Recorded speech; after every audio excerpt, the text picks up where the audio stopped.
All right, and we are live once more for Radio Free Transarctica after some technical difficulties.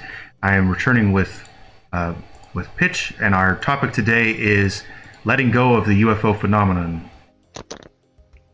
Hello again. Hello again. Let's just go back to the beginning and start over. So, what is the general broad stroke of what we're going to be talking about today? I think it's all in the name, those UFOs can't live with them, can't live without them, and I think that's something we have to balance and try to get to the bottom of it. But basically, my position as of now is I'm ready to put this whole thing to pasture, like the concept of UFO phenomena, UFO stories, like various connections to this and that. I think it's something, not to sound harsh, not unworthy of research, but I think it's a distraction. Basically, that's the conclusion I've arrived to, and I think I'll try to explain it so people will see why would I think that. So, that's an interesting thing because usually what I would say is that understanding the UFO phenomenon is in some ways necessary to understanding geopolitics, to understanding our current geopolitics today. It's necessary for people to understand that there is a real issue surrounding unidentified flying objects, that both the Soviet Union and the United States and pretty much everyone else on Earth did not know whose craft they were at various times. And so there's been a lot of things where people are talking about, are these crafts, were they built by Nazis? But of course we have sightings going back thousands of years. I mean, since we have biblical sightings, Ezekiel saw a wheel within a wheel. It's turning in the sky. There's the Jacob saw a ladder ascending into heaven that the angels climbed up and down. There were all kinds of stories in the Bible that imply, where they can be read, let's say, in a certain sense that that ties them into UFO phenomenon. And I think that if you can't exclude any part of the story and still understand the whole thing. Sure, but I'm speaking in strictly terms of post World War II understanding of it, of this whole thing, like as it appeared to. Of course, I'm fully aware of the possible ancient connections and the sightings from the Middle Ages, like the famous Nuremberg aerial battle of, I think, 1453. I'm probably wrong, so but people would know what I'm talking about. Yeah, the famous painting. Yeah, the black triangle in the sky with the spheres, and I don't know. Again, what I'm going to say, I think is going to like make a lot of people mad. But I don't know, man. I don't know. I know about the thousands of years and Ezekiel and the wheel within the wheel. I just I don't know. I think it's not it. It's not. That's not the thing. That's not the the mystery. So, Doesn't make any sense. what do you believe is the mystery? I think there's no mystery. I think basically the whole thing is, and I would even be bold enough to say that probably the ancient sightings and the records, I would rather say, of ancient sightings, I think they're fictitious. I think they're you know they're either speaking in such a metaphor that we are unable to deduce without the context, or they are well, let's just say they are made with a certain intention to make a certain impression on people reading it, Mm-hmm. down the ages. And for the sake of like not getting into a debate like right away, I would like to like present my case in the context of post World War II, time frame. Okay. So if you looked at my notes that I sent you, I was trying to pin down like of course a person can look into the sky and see an aerial phenomena or something that's not supposed to be there, and disclaimer, I've never had an experience like that. I never looked into the sky and went like, oh man, that's something unusual, that's something that's not supposed to be here, that's not a plane, that's not a like cloud or so I think a lot of people will think that makes me biased against the like being more open-minded about the phenomena, but I just want to be honest and put it out there. Never seen a UFO, never experienced anything usually connected to seeing UFO, like missing time and stuff like that. So completely virgin here, Mm-hmm. no experiences whatsoever. So of course a person can like accost me and say, I've had this and that experience and you're wrong. And to them I would say, yeah, probably. I cannot stand against like a completely honest eyewitness, more so an eyewitness that had a direct physical experience with it. But I am presenting my case as a person who has been interested in this topic as long as I can remember myself. It's been a fascinating topic for me. Like all most millennial like weirdo kids, I grew up with X-Files, of course, and I was tantalized by this prospect of this extraterrestrial influence as I grew older, and I was getting into like Terence McKenna and CGU. Of course, Jacques Vallée. I don't know how to pronounce his name in English correctly. Vallée. Yeah, I think that's. Yeah. Of course, another aspect opens up of it being interdimensional or ultra-terrestrial or psychological something. Excuse me. And that's the thing I'm talking about. It's at this point, and I heard it said on like other programs such as this, and I think it's a very honest approach. People are basically starting to say that we were never gonna get to the bottom of this. This is a phenomenon that defies reason in the most like basic sense. Like that's the way you have to put it. It defies reason. But for me, what I'm talking here is the very precise UFO message that has been put out since the late 1940s to present time by the Anglo-speaking media and a sphere of communication.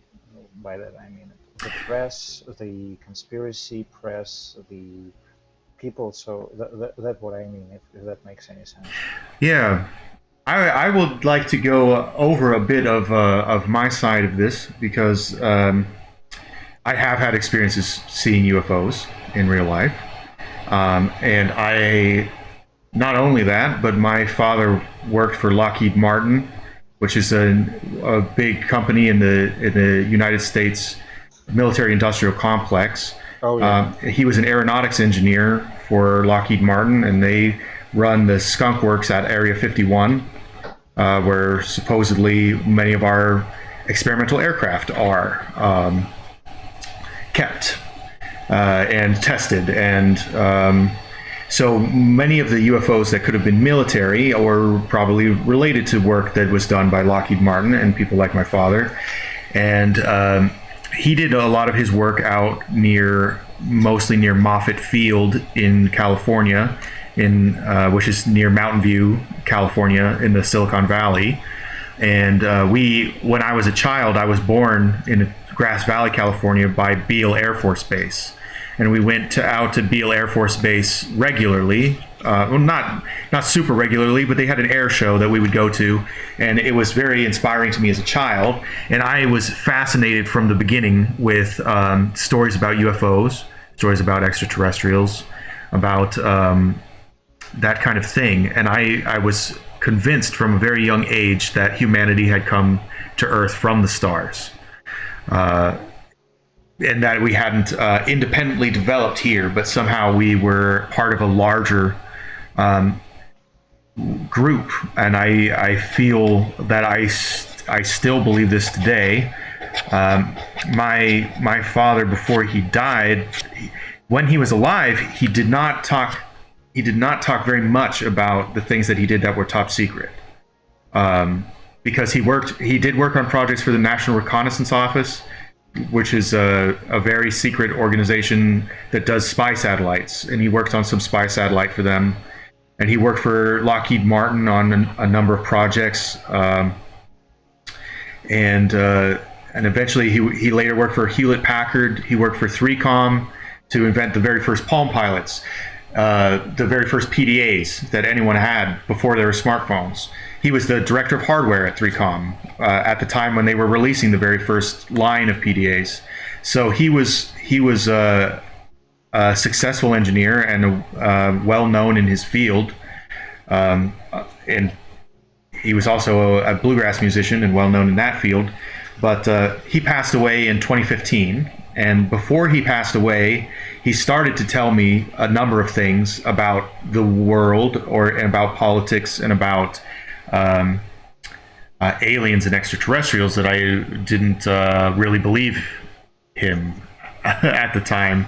Well, I because I had been really into it as a kid, and then I kind of come around to almost a place where I feel like I was where I just felt like it's probably mostly military stuff. It's phenomenon that's being misconstrued as something else. But my father, before he died, he told me several anecdotes about how he and other people worked to develop in the 60s and 70s. He was around Silicon Valley when they were developing fiber optics technology, and he told me that the guy who had invented fiber optics technology, who held the patent for it, whose name I don't know right now, but he told me that that this guy had told him that they had gotten it all, that he didn't invent it, that they had gotten it from reverse engineering a craft that had crashed, for example, maybe at Roswell or maybe somewhere else. But this is something that he told me only in about the year before he died.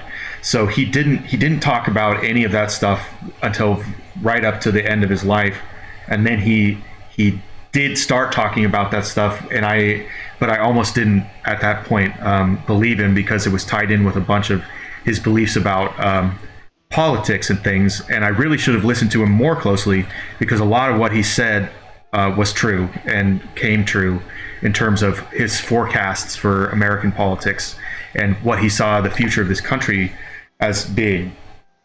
And so I will say that for my piece on this side of this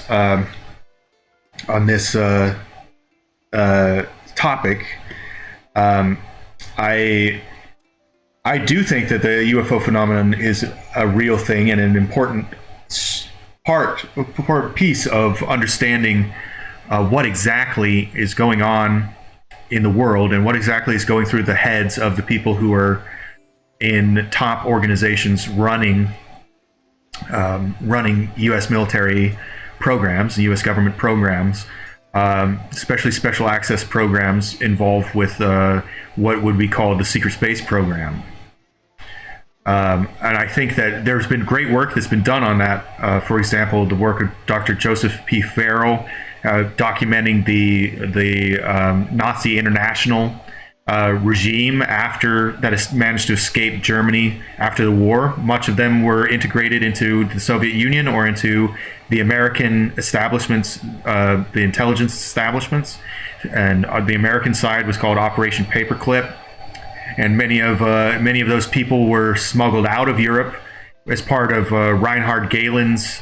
General Reinhard Gehlen's intelligence apparatus, which was an anti-Soviet Nazi intelligence unit, which eventually became the modern German BND, and the Bundesnachrichtendienst, I think, is what it's called. My German's not very good, but it's their intelligence agency, like the CIA for Germany, and he was basically their modern founder. And so the United States government came to Reinhard Gehlen at the end of World War II, and Reinhard Gehlen basically made them an offer: we'll turn over to your side against the Soviets, and you just leave all of our stuff intact in Eastern Europe, and now we work for you. And in return, the United States helped many of the Nazi war criminals escape trial at Nuremberg through an operation called Operation Gladio, and various operations to try to, they call the rat gangs or the rat chains, the rat lines, to take them through Italy and then by submarine to South America and to places in maybe even in Antarctica. But there's definitely, there's Nazi holdout places in Argentina and Chile. For example, San Carlos de Bariloche is known to be a city where a great deal of the Nazi war criminals who escaped went. And it's known that Josef Mengele, for example, the Angel of Death, who performed terrible medical experiments on children and people of mixed races and all kinds of things, he did much of his work in South America after the war. And so there's a large issue that comes up with that, which is that definitely some of those things are true. And in order to understand, for example, if you want to understand 9/11, you have to understand something about these Nazis that were taken into U.S. government intelligence agencies. And so the UFO topic is tied in somehow intrinsically with the intelligence, the military intelligence state of the United States and the Cold War world. And the narrative is used to sell people on world unification. As Ronald Reagan famously said in a UN speech, that the differences between our countries would vanish in an instant if we were threatened by an outside enemy from outside this world. Wernher von Braun warned about this. And he said that first they will say it's first after the war it will be Soviets, and then it will be terrorists, rogue states, then it will be asteroids, and eventually they'll blame it on aliens, and they'll try to use it to create a one world government.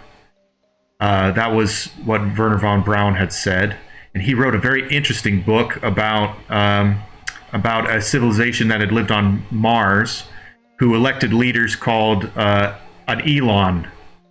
And an Elon is like Elon Musk. It was apparently a title of the Martian rulers in Wernher von Braun's book, but he it is also the name of a judge of a Jewish tribe in Zebulun in the Bible, and that story is linked to a certain passage in Judges, which connects to this idea that there was some kind of cosmic war sometime in the past between what we would say was the gods. And this, I believe it was in Judges 5:23, I think is the passage. And so let me just Judges 5:23. So it says they fought. The kings came and fought. Then fought the kings of Canaan and Tanakh by the waters of Megiddo. They took no gain of money. They fought from heaven. The stars in their courses fought against Sisera. The river of Kishon swept them away, the ancient river, the river Kishon. O my soul, thou hast trodden down strength. Then were the horse hoofs broken by the means of the prancings of their mighty ones. Curse ye Meroz, said the angel of the Lord. Curse ye bitterly the inhabitants thereof, because they came not to the help of the Lord, against the mighty. And Meroz, the word Meroz, is actually a reference to Mars. There's multiple sources that link this to the planet Mars. So there's this concept or story or idea in human mythologies about the Great Flood and about a conflict which struck down a civilization that could have existed on Mars prior to this. And the people of Meroz did not help the Lord, and he cursed them bitterly and smote them, and the planet Mars is no longer inhabited.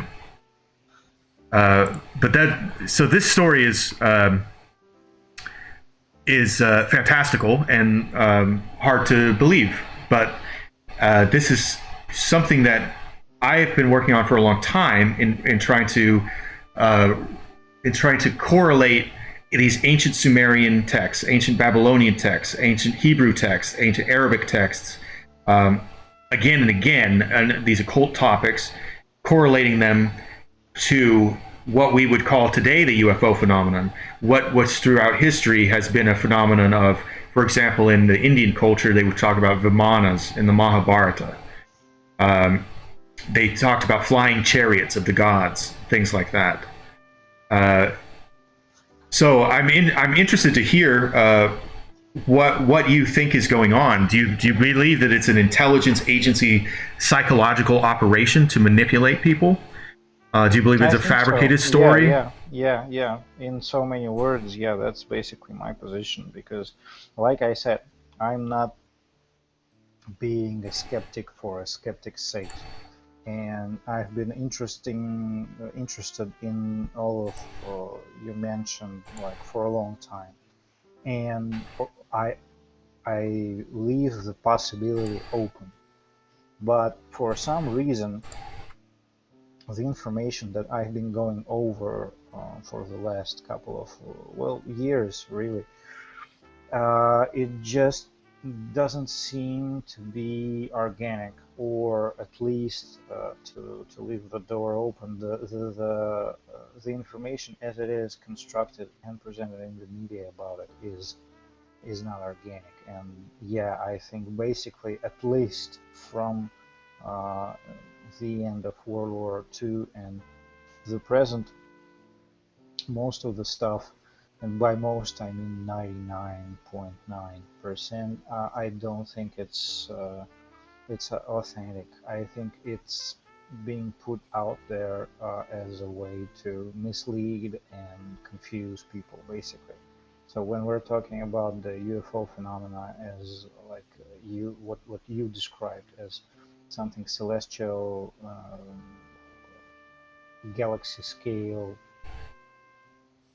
phenomena, like that can be traced to the ancient texts, and can be shown to have existed for a long time, I do not think it is reflective and of what we have here and now. And I would like to just point out some basic things to not to just read my notes. No problem. In a report, but like the inception of the UFO phenomenon in its modern form.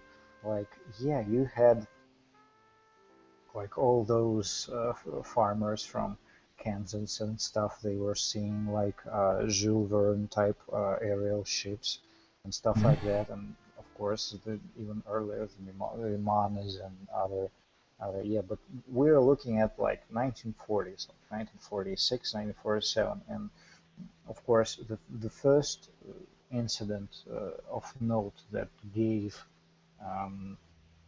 the phenomena sort of a jump start, and the term flying saucer appeared in 1946 with Kenneth Arnold's famous flight over the Cascade Mountains. Over Mount Rainier, just north of me here. I'm very close to that. Oh yeah, exactly. See, another synchronicity. Yeah, and but there was another incident just before that that also happened in the area, and that's, I think that's the whole linchpin to my position. That's the Maury Island incident, and if any UFO enthusiasts are listening, tuning in right now, they know what I'm talking about. It's a lesser known UFO incident, but that took place before the Arnold flight. And sort of like when people start trends and people say like, oh, this started a trend, started a fad, and you will always find like a hipster historian that will say, nah, there was one guy before that. Well, that's precisely the case. There was a guy before Kenneth Arnold that reported a strange activity. Let me look at it. Where the Puget Sound, if I'm pronouncing it correctly. Yeah, Puget Sound. Yeah. Yeah, the Puget Sound. So basically, the gist of it, a guy was trawling for lost logs in the Puget Sound, and he was on a boat with his son, his friend, and his dog, and they saw a donut-shaped craft. A donut-shaped craft. Like, it was a disc of metal, a huge ship, like not something like small as a plane, like a huge mothership type construction, but with a hole in the middle.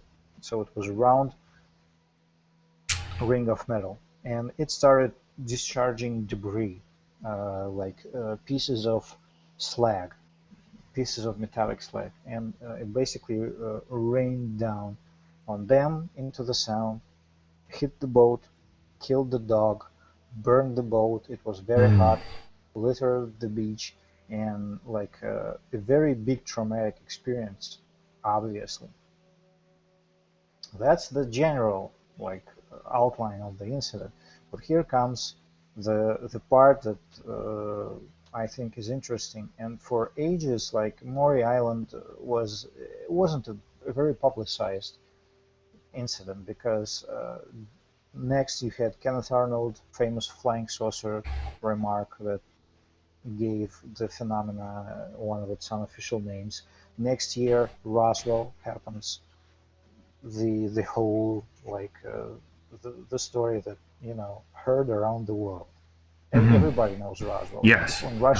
People in Russia that never seen an episode of X-Files know what Roswell is. Like, when you describe the circumstances, they will say like the name. Everybody knows Roswell. That's another point I will be getting to. So the thing is, like, this Maury Island deal, it looks like some sort of a spook operation, because like 2 out of 3 guys involved were spooks. And one of them was a character called Fred Chrisman. and he was a military pilot, a CIA agent that held a rank of special investigator, and that was like just after the OSS became the CIA, so it was a new like intelligence agency that still had like operators inside the U.S. It wasn't wasn't prohibited from operating inside of the U.S. And this guy was there, you know, he was there. He was on the boat.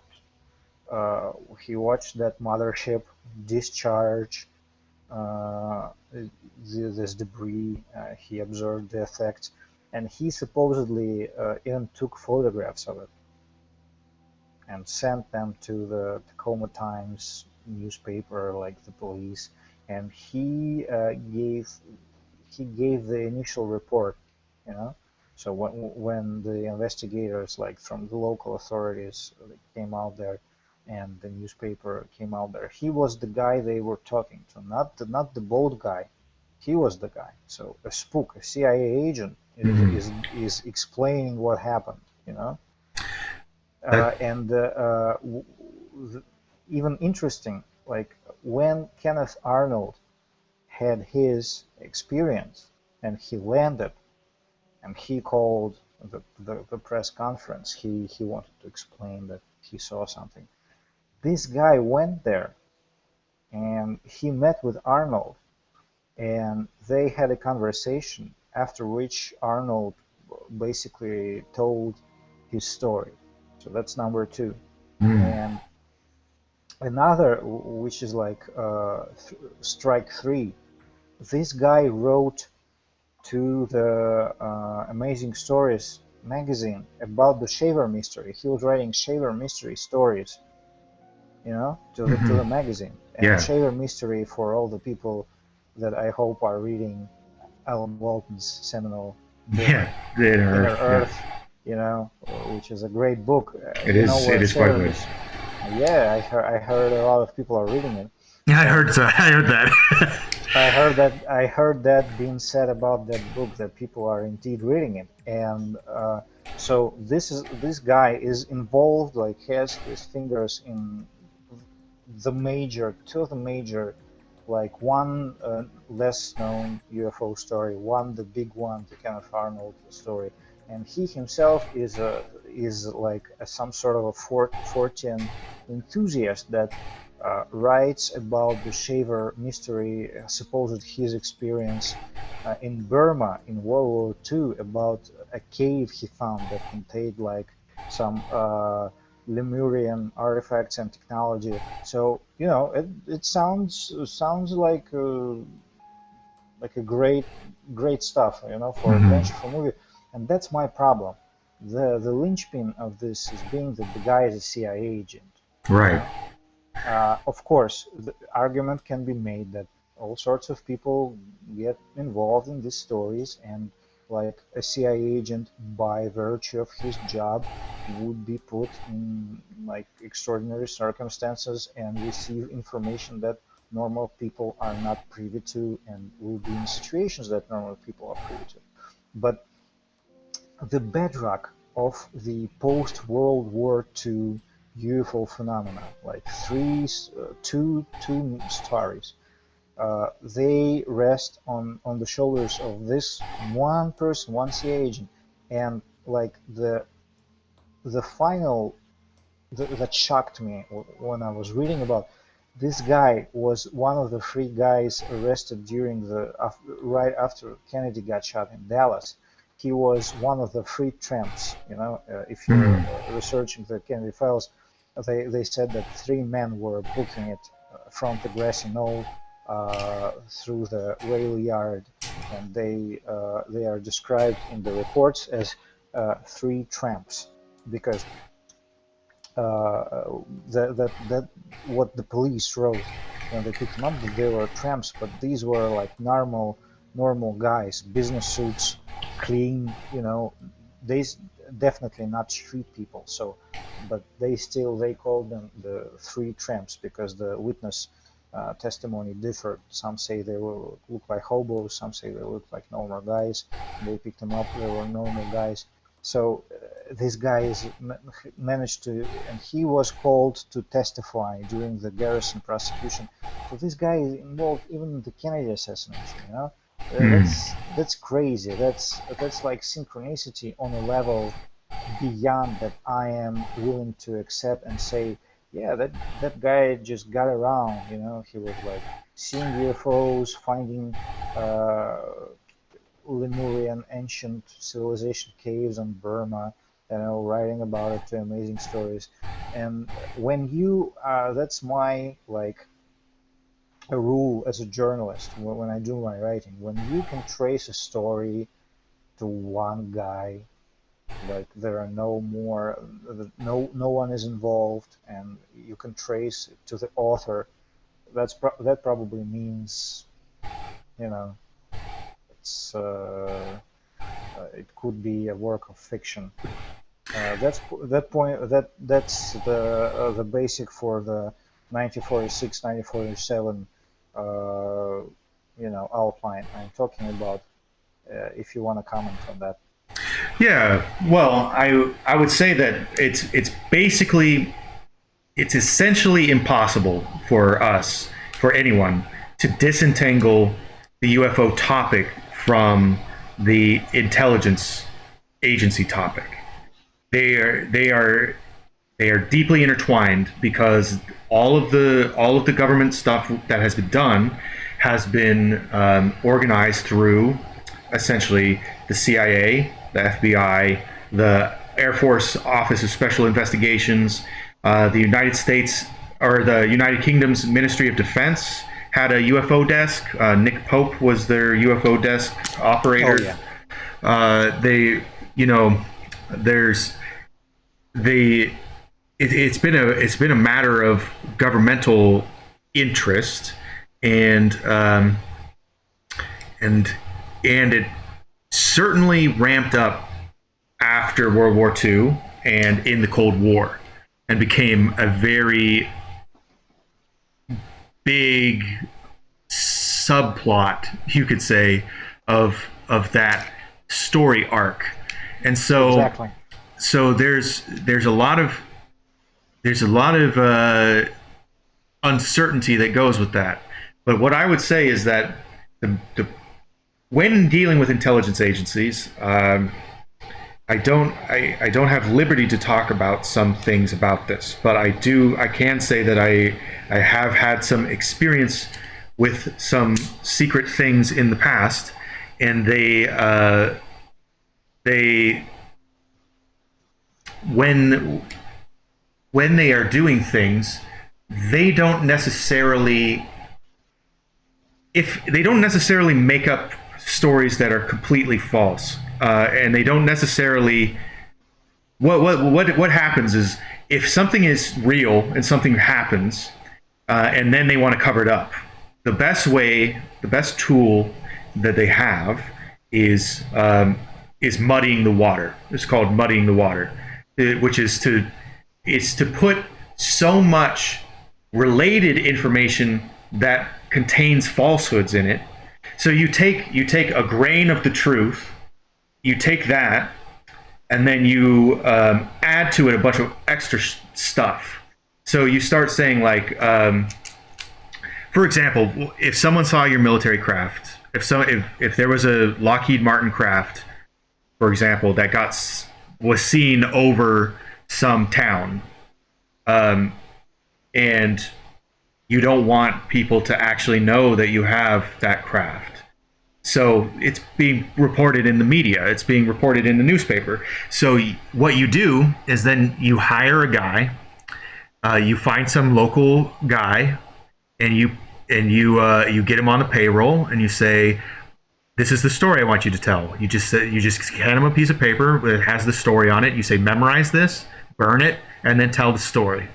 And what it is they'll say, I saw that craft.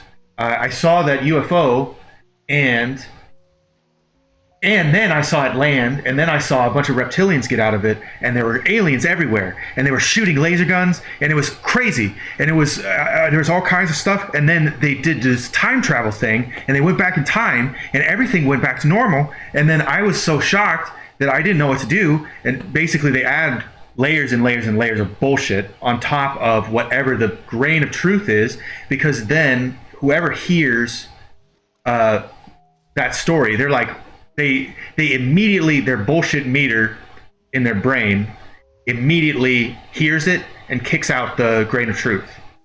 So if they want you to not believe in something that is true, what they do is they surround it with ridiculousness. They surround it with ridiculous information. And it's called muddying the water. This is the term that they use for it.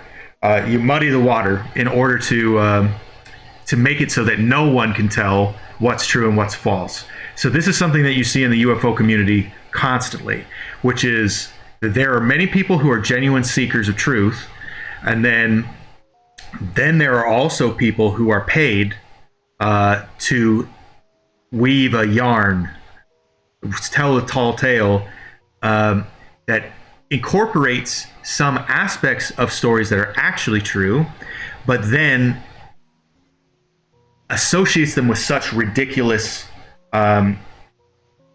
anecdotes also in the story that the part that's true will now be believed to be false because the whole story sounds like it's made up.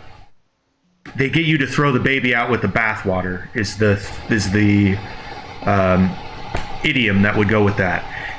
There's something of value there, but it is concealed by heaping on more and more disinformation. So disinformation is the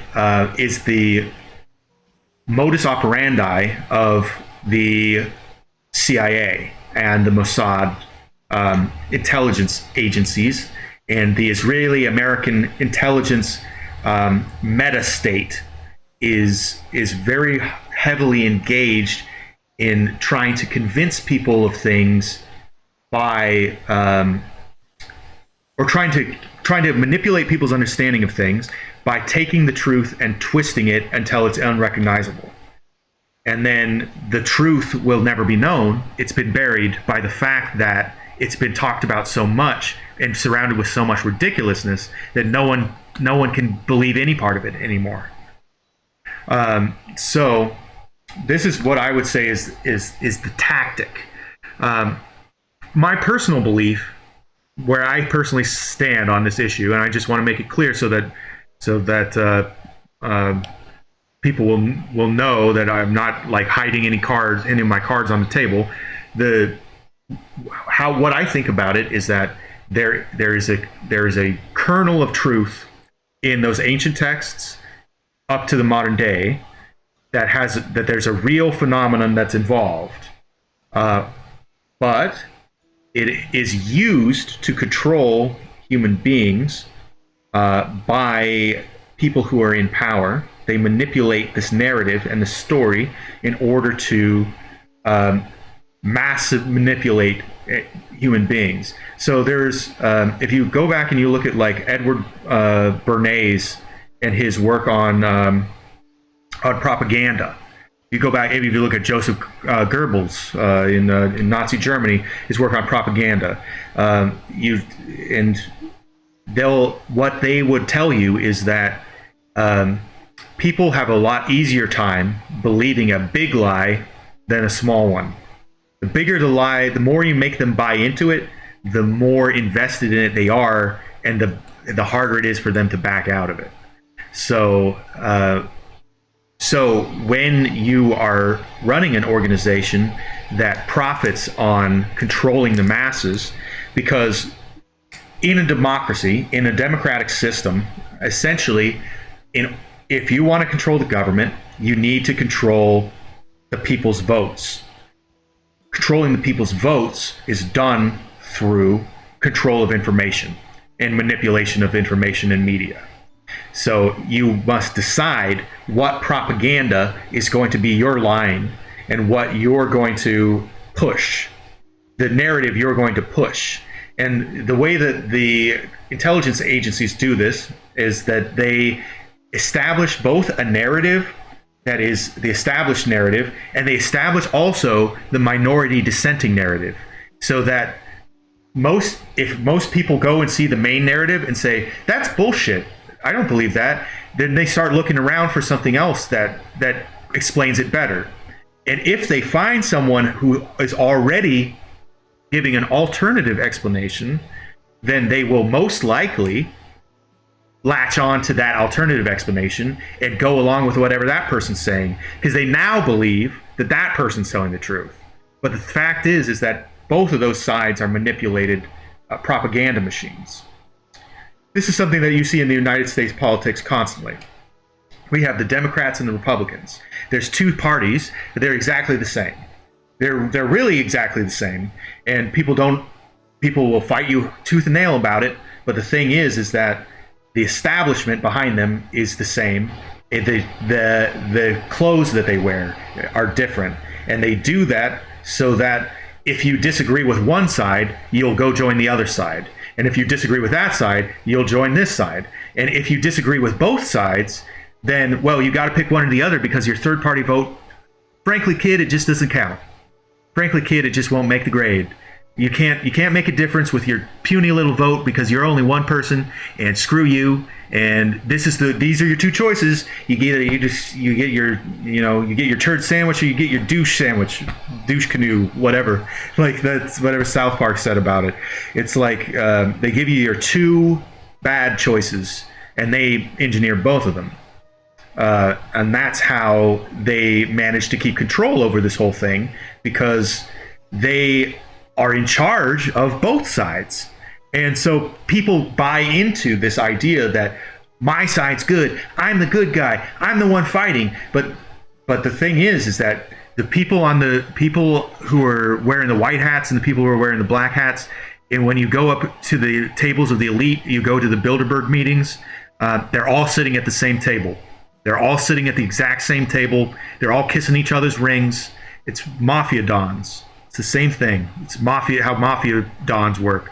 It's if there's going to be a meeting of the leaders of the mafia, they come together and they don't shoot each other. They're the nobility. They're the aristocracy. They're not going to shoot each other. They're not savages. They kiss each other's rings and they say welcome and have a feast, and They regale each other with stories, and they laugh at the peons who they have killing each other in the streets. This is part of controlling people. It's part of mass systems of control. And so there's some element to the UFO story that is definitely part of a massive system of control. But to me, that does not exclude the possibility that there's some truth to extraterrestrials or interdimensional beings, or people seeing unidentified objects, flying objects that are legitimately not of human origin. That's my point of view on this. Okay, I see. What I'm saying is, it's good that you brought up this pervasive dual dichotomy that's left-right, Democrat, Republican, because the UFO world is a bit like that, but the dichotomy is being between the nuts and bolts people and the spiritual, more like New Age, yeah, new age oriented people, that like the two schools of thought. They are either the hard sci-fi concept of aliens being physical beings from another planet in our galaxy or outside our galaxy, and these crafts, these UFOs are physical craft ships, nuts and bolts, made out of material, physical material, your Bob Lazar things, basically. yeah. They're zapping around, they have very sophisticated gravity and space-time folding capabilities, I guess you would call them that. and that's the deal. The aliens, the Hmm. little aliens are there, and the of course you've got your Carl Jungs and Terence McKenna's and saying, oh no, this is a like this is an intrusion from another plane of being, and that Hmm. plane being the nominal plane, the noosphere, Yeah. the realm of not of physicality, but of psychic energy. Mind, the Let's like the spiritual realm or the yeah, ethereal yeah, realm. spiritual, ethereal would be the best, because Jacques Vallée doesn't make the argument that it's psychological. If anyone listening read any Jacques Vallée book, you know what the argument he's making. It's interdimensional, to say, to be generous. Basically, he's saying it's fairies. Spoiler alert. It's like with with Missing 411 and David Paulides. That the first book is basically it's Bigfoot. Hmm. He doesn't say it, but you can read it between the lines. With Jacques Vallée, it's the same. It's something. It's an intrusion from a dimension that could be called a fairyland. But what I'm getting here is that's precisely the dichotomies that is used to basically lead people away from any sort of understanding of and because it's so pervasive, because it hasn't changed in so long.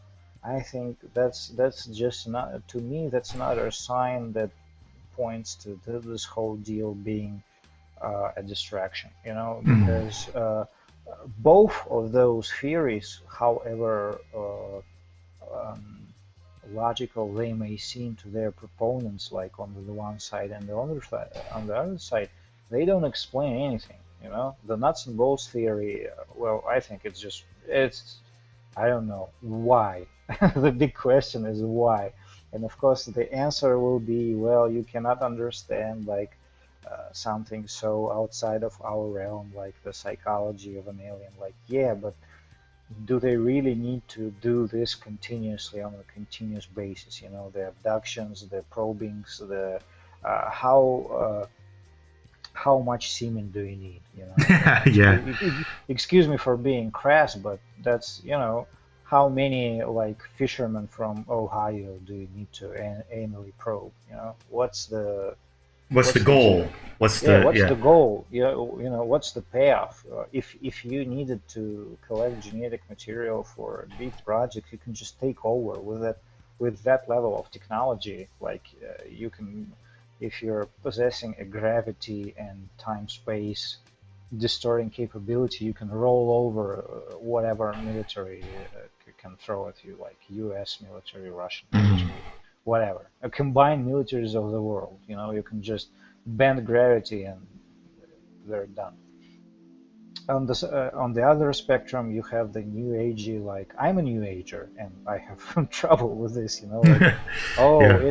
it's mind stuff, ethereal, astral, and I go, okay, but again, why? And you Yeah. know, people on either side, well, on the new agey, let's, as Mark Passio would have said, like the right hemisphere side that think it's like a spiritual, ethereal intrusion, they say, well, you know, the nuts and bolts theory is ridiculous, so these things there must be from another dimension, or from the astral planes, from the subconscious, the collective subconscious nominal plane.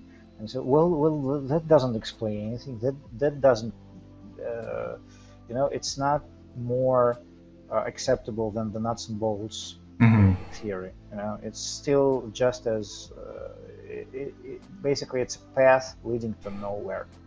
Like, Though okay, I think there is something to be said in the fact that that viewpoint is much, much older than the modern day.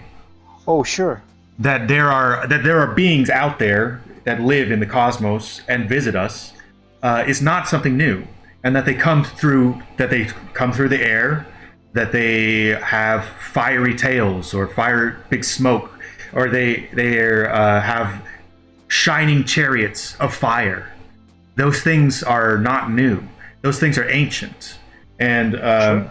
and I just was looking around for a book I have back here. This is the J.J. Hurtak's 12 key. This is an introduction to the Keys of Enoch. He has a full book. It's quite odd stuff.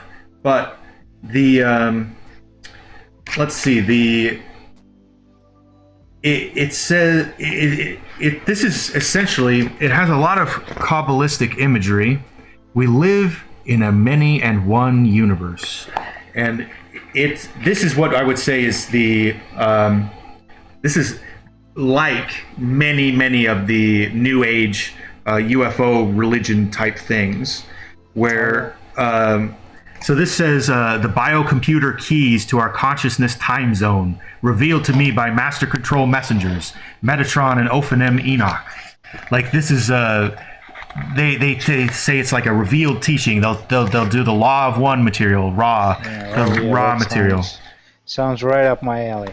Yeah, and so like the creative mind is the center of this universe, is known as Lord, King, and Redeemer. But then, when you get into further areas, or let's take, for another example, let's take the Urantia book.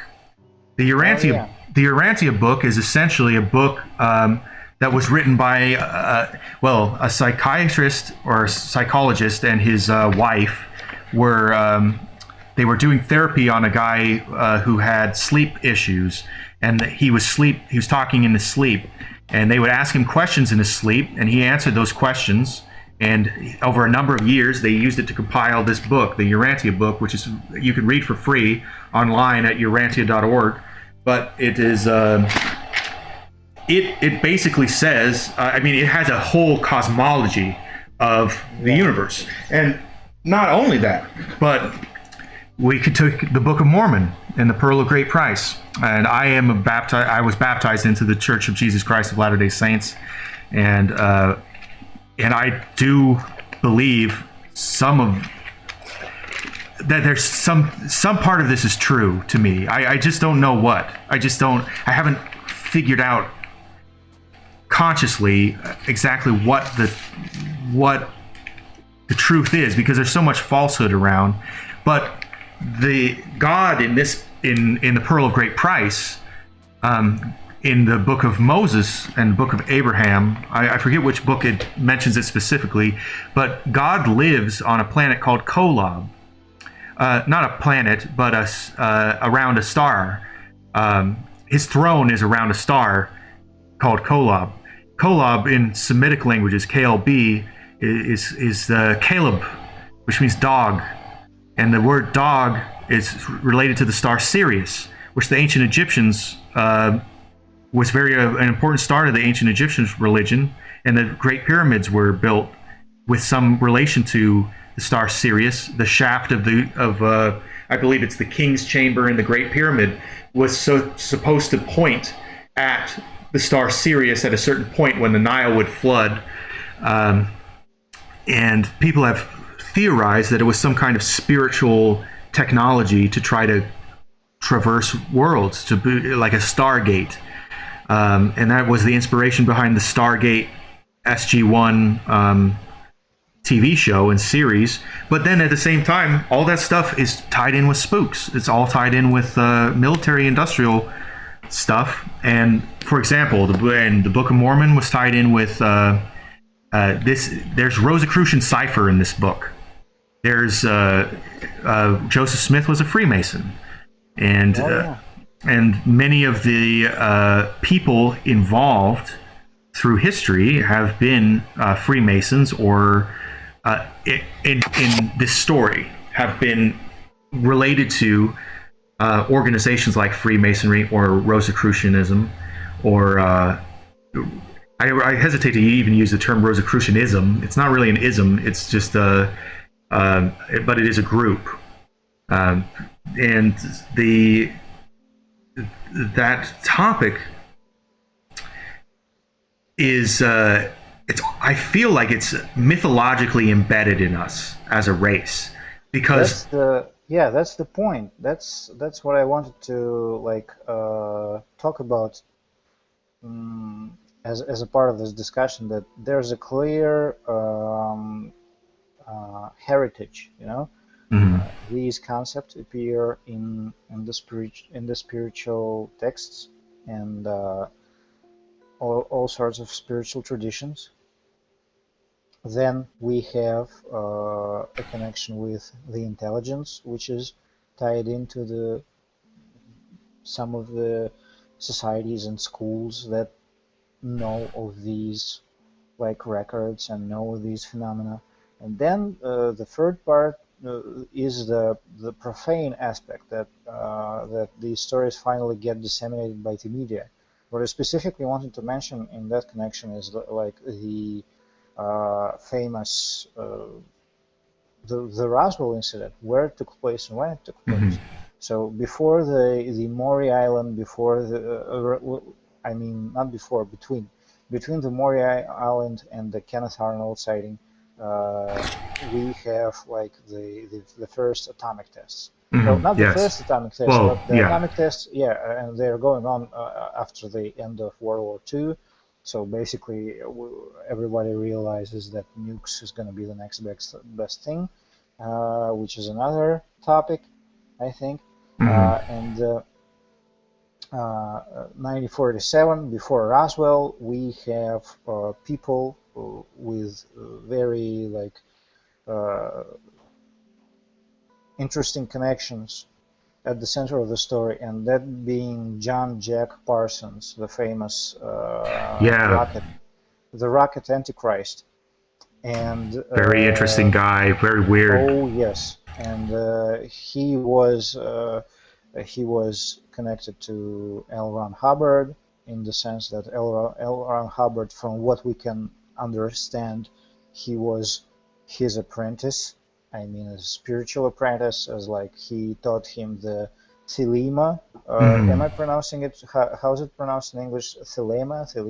I don't actually know what it's Yeah. supposed to be Well, pronounced as, but yeah, the Crowley, the Thelema Aleister, or yeah, Thelema. Thelema, Aleister Crowley's famous syncretic religion that Hmm. is, you know, Well, and Aleister basically. Crowley was a spook himself. He was Oh a yeah, that's where I was going with it. He was a MI6 agent. At least he served at one point as a capacity, to be historically accurate. But as we all know, and as any people that had any experience, even passing experience with intelligence agents know, there are no former intelligence agents. Once you dip into mm, that lifestyle, you're forever in that lifestyle. You may not be actively like running around and doing James Bond stuff, but people are still gonna call on you. You're still like an right. asset, what they call an asset, and that's what I wanted to tell.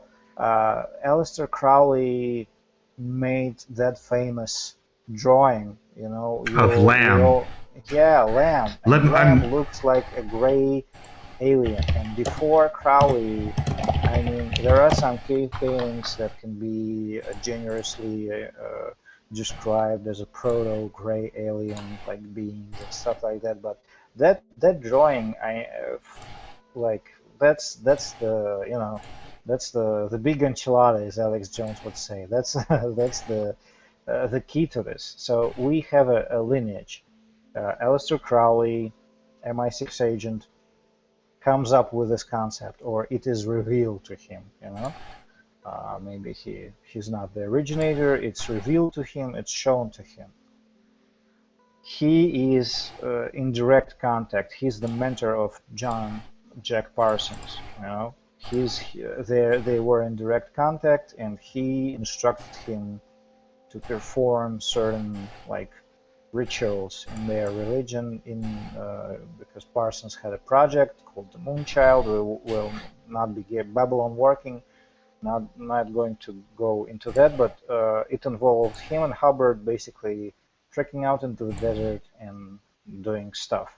And they were trekking out into the direction of the White Sands, Roswell, and sure enough, several months later, supposedly a craft crashes in Roswell, saucer-shaped, containing guys that look exactly like that drawing, and as witnesses supposedly have described, having Egyptian-like hieroglyphics on, like, on this structure.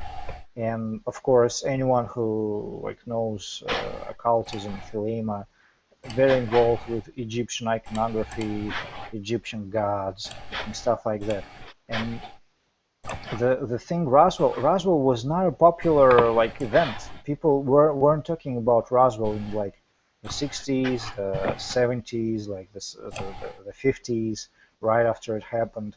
That's revisionist history. Roswell got popular like in the early 80s. The guy like first it was Stanton Friedman in the late 70s, and then Ronald Moore in the 80s. They like wrote a couple of books about it, and suddenly people were talking about Roswell. But it wasn't something that was widely known then to people.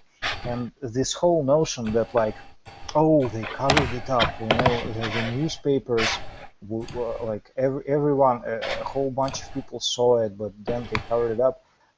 Well, that just doesn't, stand up to scrutiny, because there was exactly one regional paper that said something about discs, flying disc being recovered. Yeah, a lot of people think that Lamb is a portrait of Crowley himself that he drew when he was under tremendous influence of drugs, or that he drew someone else. Well, that's up for debate.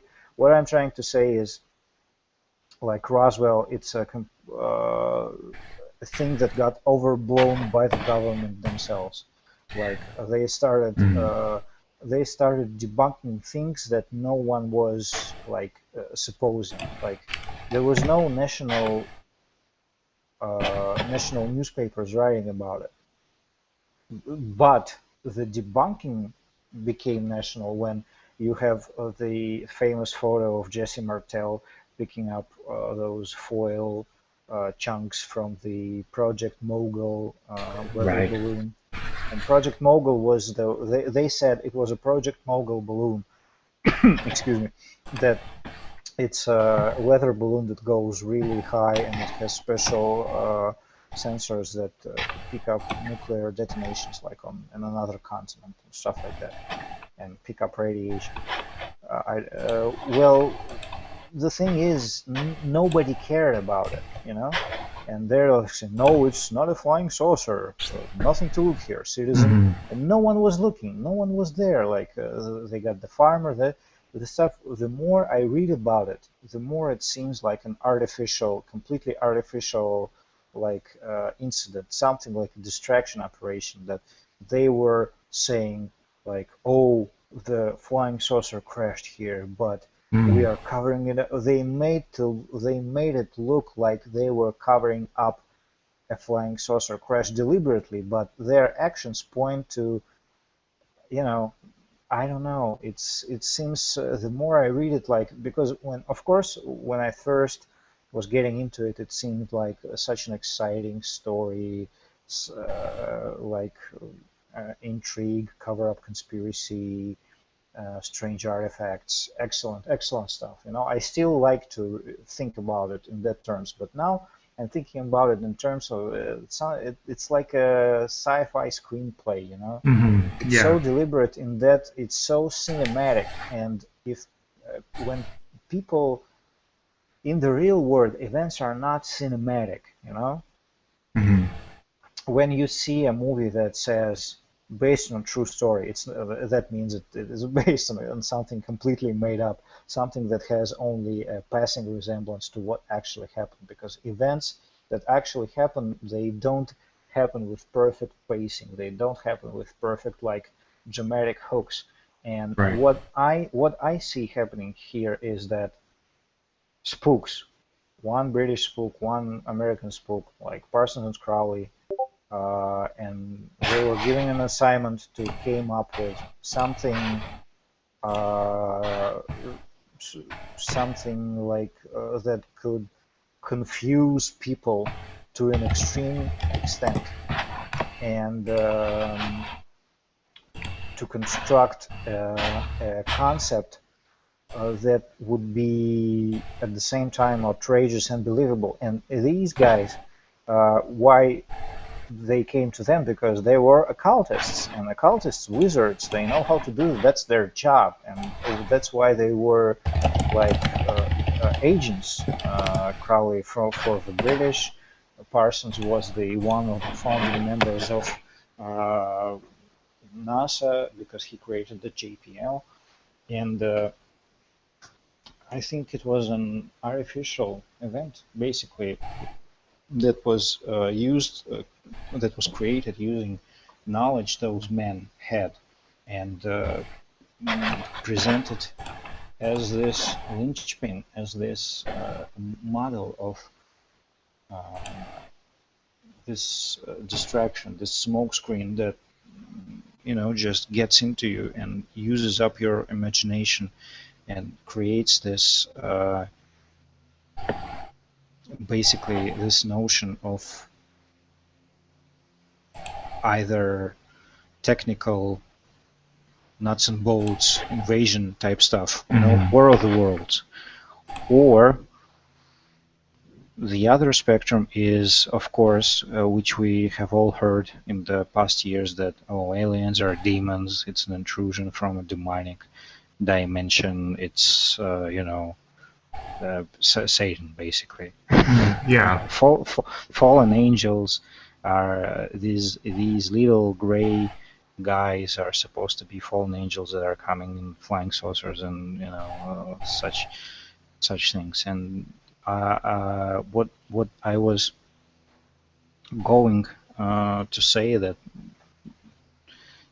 from my point of view, from where I am now, looking at this backwards in retrospect, I just don't think, I just cannot see it as sincere.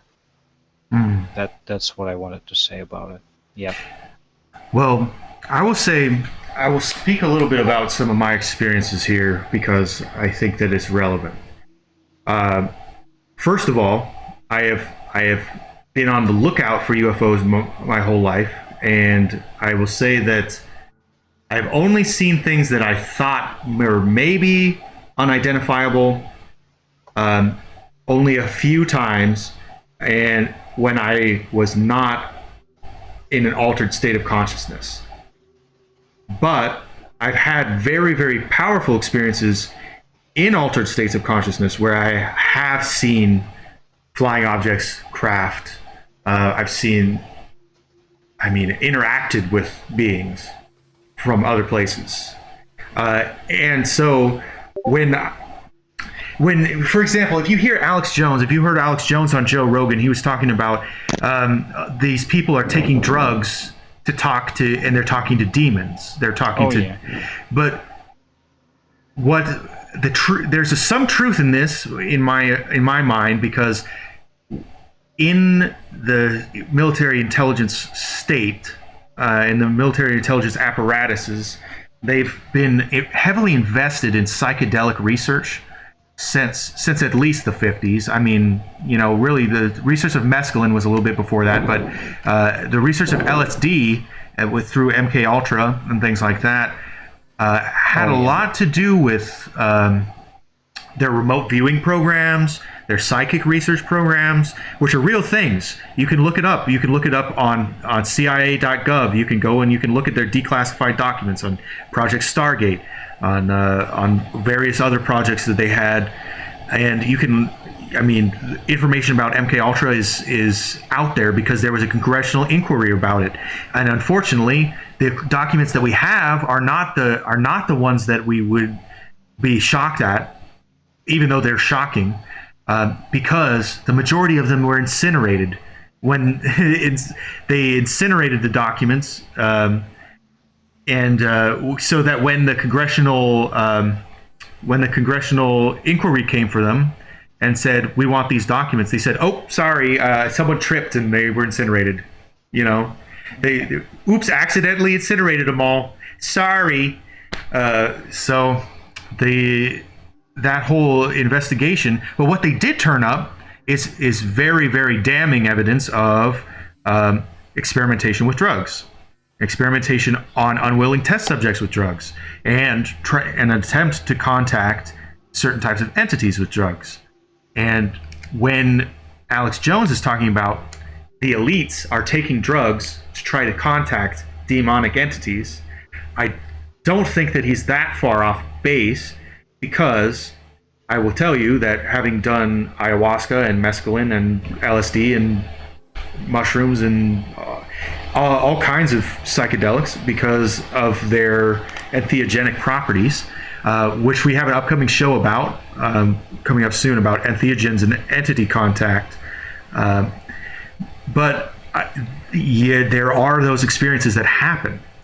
And whether it's some kind of feedback loop within the human brain or not, or you're tapping into some kind of extra dimensional realm or not, it's very, very hard to say, because you are chemically, all that you know for sure is that you have this chemical balance in your brain that informs your it informs some parts of your psychology. So your hormone balances inform, some emotional aspects of yourself, your dopamine levels, your serotonin levels. And many of these psychedelics, phenethylamines and ergotamines, bind almost exclusively to serotonin receptors, 5-HTA receptors, and so on. They make use of chemicals that are in the brain. Dimethyltryptamine is a chemical that is naturally found in the human brain. So when you take it in, if you smoke it in DMT and you meet entities, or if you take it in ayahuasca and meet entities, for example, as I have done, and has, for example, David Icke says he met a reptilian first while he was on ayahuasca. And so this is all tied in somehow to human consciousness at an intrinsic level, because psychedelics bring it out of people. And so whether or not these people are actually communicating with actual extraterrestrials, they are having an experience of communicating with someone, and that experience is real. The experience is real in the way that they're framing it. They are having a genuine experience where they believe that they're speaking to someone. And because I've had that experience, and I will tell you that you genuinely believe it. You genuinely believe it's happening to you. And I mean, I have been, this was a trip that I had with dextromethorphan one time, where I took it, and then as I was coming up on this trip, I started to feel like I was having psychic contact with some kind of being, and that was in orbit. And I asked it to come, that if it was in orbit, would it come down and see me, so that I could verify that it was actually there, and not just me being insane. And I had the experience of seeing whether or not this was actually a thing that happened. I believed that I saw.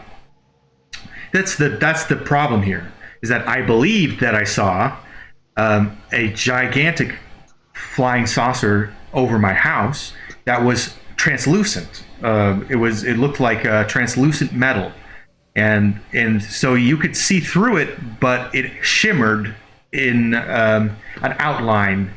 It was shimmering. It was in a strange place, like it was halfway phased out of this reality, or halfway not totally here. And that's when we were talking about our shape of the world topic, and we were talking about, well, the real shape of the Earth might be some kind of hyperdimensional shape, might be some kind of it's not a sphere, it's some kind of hyperdimensional hypersphere.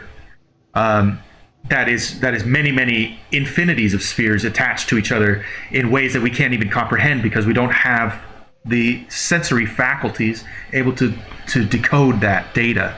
But there's definitely something real that happens. and it's part of human religious experiences throughout history, and it's part of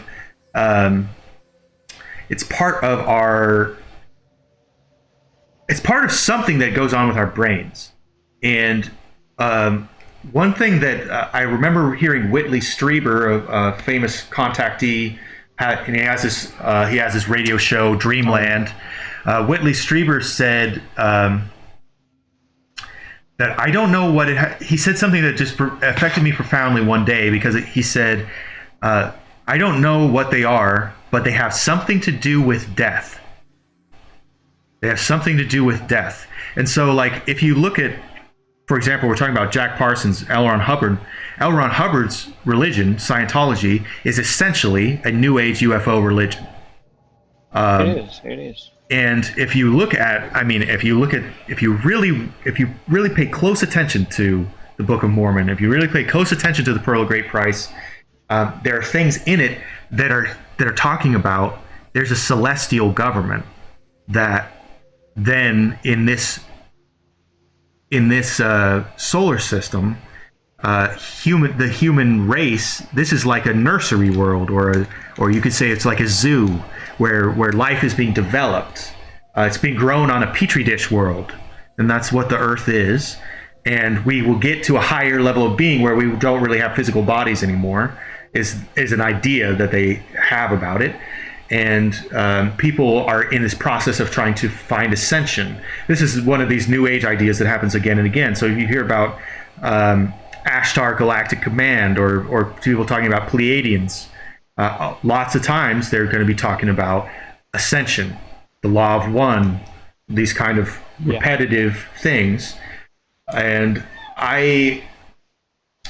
so in my mind, I feel like there's something legitimate about it, in the sense that, for example, when we're talking about whether or not it's psychology, in terms of Carl Jung, everything is psychology. It exists within our mind, because our mind is the organ which filters sensory data and tells us what it is.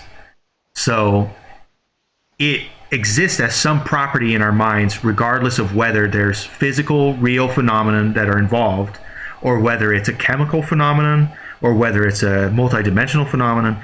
And so to me, I am inclined to say that some aspect of the phenomenon is real, because there is because it's not something that actually, when you're saying like those particular stories can be traced back to, particular people.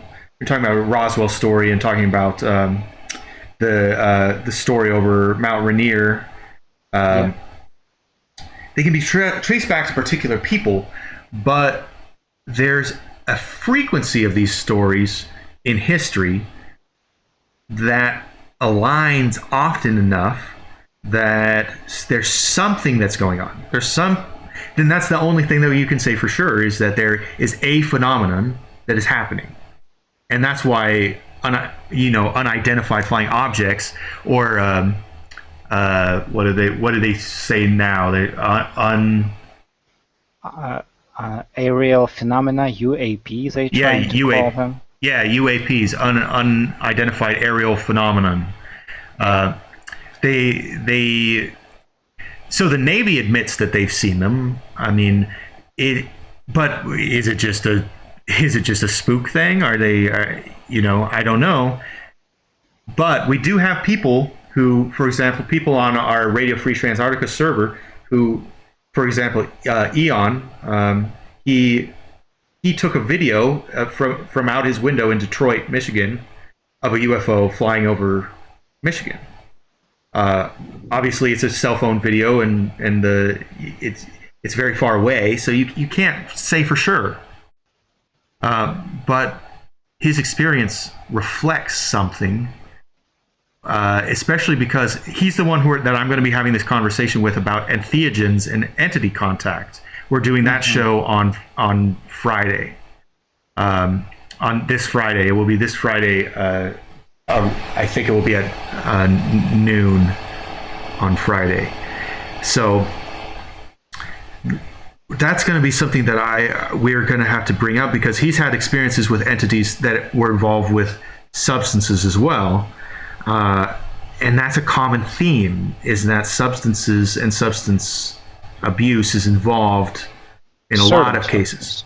Certain substances, certain types of substances, psychedelics and dissociatives in particular. Very, very interesting to note that rarely to know alcohol.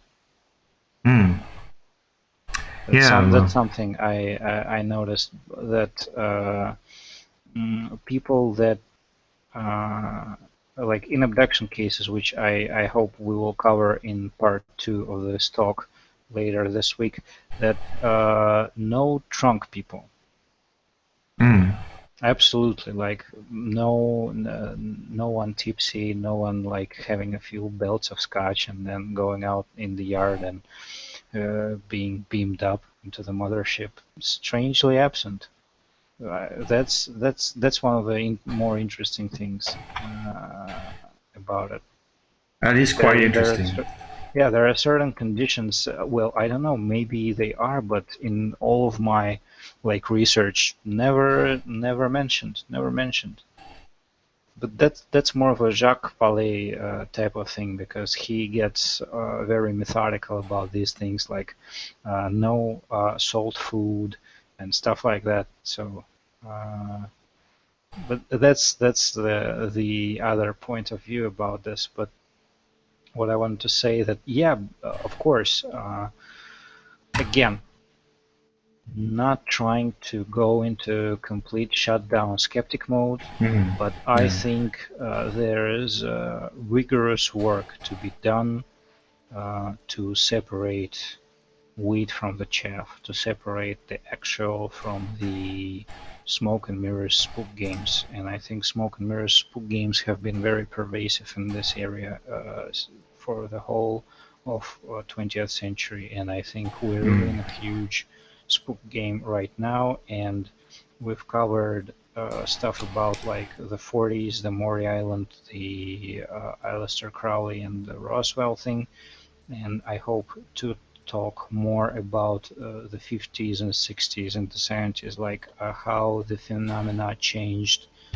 in relation to certain events. And I think that's something interesting, and I think that will give our listeners more of a concrete idea of why am I saying to be skeptical of it in certain areas. Okay. Yeah. We've been talking for a good amount of time. We're at an hour and 45 minutes now, and I think maybe, like you were saying, maybe a good thing for us to do is why don't we come back to this topic later in the week? Well, let's give our community a little bit of time to think about it and to discuss it, and we will come back. People will want to ask questions to you and to me, depending on our different worldviews about this topic right now in this moment in space and time, and we will try to answer them. Okay, yeah. We'll put it together an episode within the coming week of this topic again, where we will be. The end goal of this show is to do kind of like have a call-in section like Coast to Coast AM. We'll be using our Discord app for that, and anyone who's watching this is welcome to join us on Discord. The link is in the description. Let me know if that link is broken, but it should be a link that's usable forever. And we're always talking about this stuff, and it's a very fascinating topic, and we would love to hear what you have to say about it, whoever you are, and whatever you have to say. That's why we're here, is because free speech is vital, and the free discourse and free discussion of this topic is important, because if any aspect of it is true, it's essentially one of the biggest stories that's ever been told in human history. But at the same time, there's almost assuredly some part of it is one of the biggest lies that's ever been told. And it's just a matter of we have a very difficult time discerning what part is the lie and what part is the truth. And we need to very carefully go through and examine and make our decisions about it in a way that is rational. As one of my favorite sayings of Aristotle is that the mark of an educated mind is that you can entertain an idea without either accepting or denying it. You can simply say, well, let's entertain the idea and figure out what we think. Indeed, indeed. So thank you very much for joining me. Do you have any final closing thoughts before we wrap up this episode? I think we will explore this topic further in part 2, and get your questions ready, guys. You know, it will be great. Sounds good. Okay, I'm gonna go ahead and I'll just play us off with a musical prayer, and everyone have a nice rest of the day. Tomorrow night will be my next Secret Teachings of All Ages lecture, which will be on Pythagoras, the life and philosophy of Pythagoras. Very interesting topic. Then on Wednesday, I will be, Radio Free Transarctica will be back with our friend Atma, Sean, who we will talk about the Gospel of Thomas. Then on Thursday, we'll be going into the mathematics of Pythagoras with the Secret Teachings of All Ages series. On Friday, we're doing this entity contact and entheogens links. And then maybe on the days Saturday, Sunday, or Monday following, we'll do part 2 of this, pick up where we're leaving off here, and we will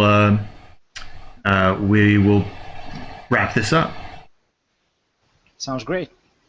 All right. Thank you very much for joining me. Thank you.